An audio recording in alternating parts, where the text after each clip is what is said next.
Jam sudah menunjukkan pukul 4.15 sore, namun suasana sekitar pos terasa sangat lengang. Di saat sebagian prajurit tengah menikmati suasana sore usai berpatroli, tiba-tiba saja muncul 4 pemuda lusuh terseok-seok sambil mengangkat tangan mendekati kami. Hal yang cukup aneh karena kami tidak sedang memburu mereka, kenapa mereka sampai angkat tangan. Setelah dekat tahulah kami, ternyata mereka berempat anggota KKB, dipertegas dengan benda yang mereka serahkan. 1 senpi laras panjang rakitan tanpa amunisi yang terbungkus kain lusuh. Mirisnya, kondisi mereka terlihat cukup memprihatinkan. Kelaparan. Dengan kondisinya yang sedemikian rupa kami suguhkan makanan buat mereka. Makanan yang kami suguhkan dengan bahasa yang masih belepotan. Mereka menceritakan semua kejadian yang menimpanya.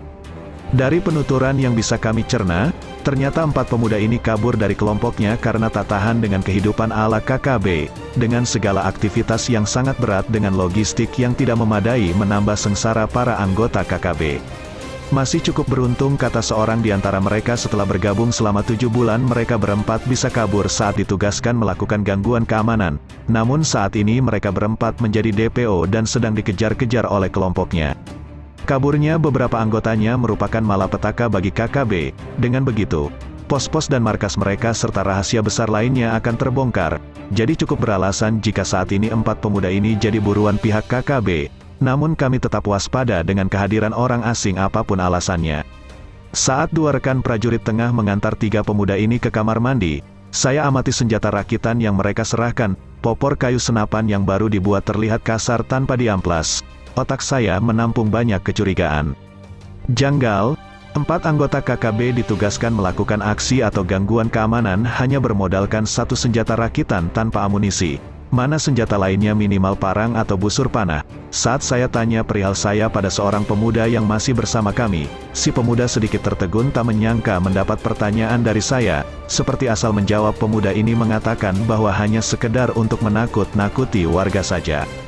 Saat ketiga pemuda kembali dari kamar kecil, kembali saya tanyakan hal serupa. Namun jawabannya berbeda. Seorang dari 3 pemuda mengatakan bahwa amunisinya habis buat menembak babi hutan. Curiga dengan iktikat mereka, saya tidak mengizinkan ke-4 pemuda KKB ini untuk pergi begitu saja, meskipun mereka ngotot berpamitan untuk pergi pulang ke kampungnya masing-masing. Padahal ke-4 pemuda ini semula mengutarakan niatnya untuk bermalam di pos kami.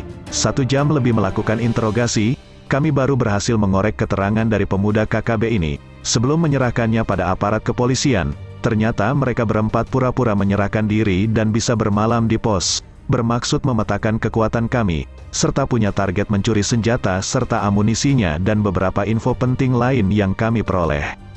Keesokan harinya, pukul 2.30 sebelum subuh, kami puluhan personel bergerak ke kampung KKB dengan kendaraan patroli dan truk. Sebelum jam 4 subuh, kami lanjut jalan kaki menuju Honai kepala kampung. Dengan diantara kepala kampung kami langsung menuju titik sasaran Honai, salah satu warga yang kami curigai sebagai base camp gerombolan KKB, sesuai informasi ke-4 pemuda tersebut.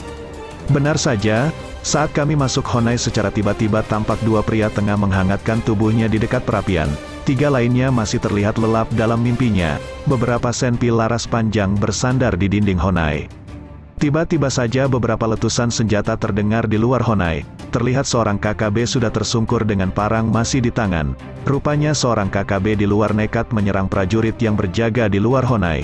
Beruntung prajurit dengan sigap berhasil melumpuhkannya. Sedangkan 5 KKB di dalam Honai tak bisa berkutik dan tak sempat melakukan perlawanan karena moncong senjata kami sudah keburu mengarah pada mereka.